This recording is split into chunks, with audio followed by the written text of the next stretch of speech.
شوق او محبت سره درود شریف بسم الله الرحمن الرحیم. اول خو زه د څومره ملګري دلته جمع دي د ټولو شکریا ادا کوم، مستم شکریا ادا کوم. الحمدلله تاسو ته پته وي محترم منیر بھائی چې نن سبا دور چې دی کنه د فاست فود دی او دغه رنګ چې دی اخیری وخت دی خوراکونه چې دی بار شوي دي نو مونږ هم چې دي کنه نو روزګار هم الحمدلله شته او سره زمونږ چې کوم مخکې نه یو سوچ او زمونږ چې کوم داسې ملګري لکه کفیره پردي شو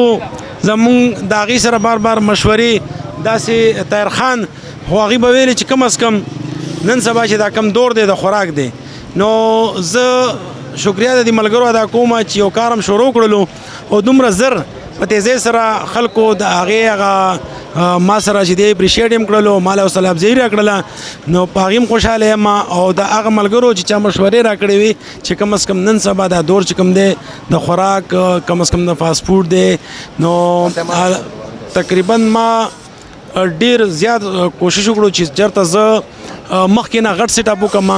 خو چونکې پیله سټیپ چې هغه کم د چا څومره موسي زه نورو ملګرو ته هم دغه د تجربې په تور وایم چې خوراک کار لګوئ دې ته مه ګورئ چې یاره زه به چېرته یو غټ هوټل کولاوم یو وړوکي ځای نه سټارټ والی یو وړوکي ځای نه سټ اپ والی او الحمدلله ستاسو په روزه کې به برکت وي زموږ هغه ملګري څنګه چې باغ ګل جي شو ما ورته مخکې ویلې طاهر خان بهي سره موږ مشوره کړې وه کابر خان سره هم کړې وه هغې ویل چې د وړوکي ځای نه سټارټ والی خو والی خو الحمدلله د هغوی په دواګانو سره نن رشید ګړی د خپل علاقې نه ما فاست فوډ کې لګیا یم د بریانۍ نه مشروعات وکړلو او انشاءالله مخکې په خپله انشاءالله هغه وس و توفیق برابر شو یا انویسټر ملګري شته دی هغوی بار بار هم دا وایي چې یاره راځئ چې بار وځو زه د هغې هم شکریا ادا کوم نو کوشش به زموږ مخکې سټګلي ستاسو انتهایي شکریا ادا کوم دا څومره ملګري چې راغونډ شوي دي د دې هم یو جهان مننه جي اختر منیر بھائی دا لکه زه ګورم په سوشل میډیا نن سبا خو پیله دور د سوشل میډیا دی او په سوشل میډیا باندې که تاسو وګورئ نو نن سبا چې کوم روزګارونه په بره روان دي نو په هغې کې کوم چې د خوراک کار دی د هوټل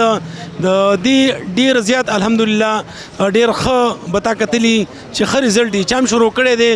د زیرو نه هغه الحمدلله نن سبا که طاهر خان وګورې په انګلینډ کې هغې چې دی د خپل ټیکیار افتتاح وکړله نو دا سوچ زه د هغې نه لږ غوندې متاثره وم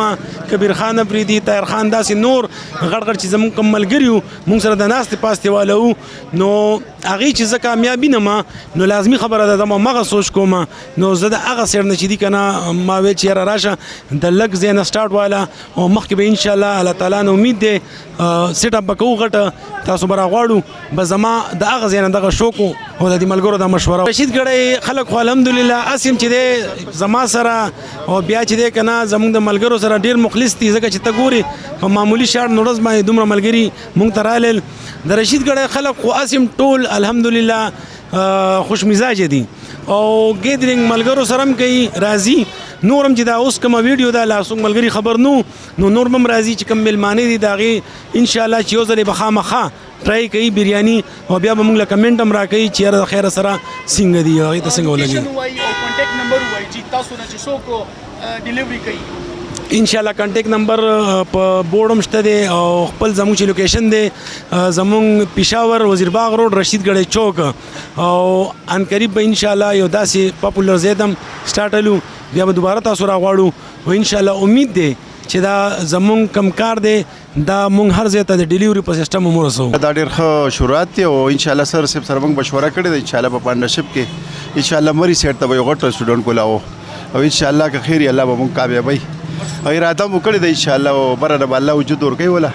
الله په ذات به یقین دی انشاءالله چې په رشید ګړی کې د بریانۍ دکان کولاو شو نو زموږ د دې رشید ګړی د علاقې خلک به یو ځای او بل ځای راتلل نو موږ په دې باندې ډېر خوشحاله وو چې هلته په رشید ګړی کې د بریانۍ دکان کولاو شو انشاءالله او بل دا خلک انشاءالله زموږ د رشید ګړی میلمه دوسته خلک داود ډېره شکریا ادا کوو چې موږ یې په دې دا کې ځان سره شریک کړو ستاسو هم ډېره شکریا ادا کوو چې موږ ته دومره ټایم ویستو او د ملک صاحب خبره په رشید ګړی کې د بریانۍ داسې دکان نه و او غاګ ډېر زیات و د دې علاقې خلک به کله یو طرف دلل کله بل طرف دلل او دا ډېره د شکریا خبره ده او د خوشحالۍ خبره چې زمونږ صدر صاحب په رشید ګړی کې ښکلې د بریانۍ دکان ویسته و الله پاک دې کامیاب کړي مونږ ورسره ولاړ یو انشاءالله داود بھائی ډېر مخلصه سړی دی او انشاءالله دکان به مله چلی او بریاني ماشاءالله ډېره مزیداره ده او ګرم هم ده او الله دې وله په دې دکان کې برکت واچي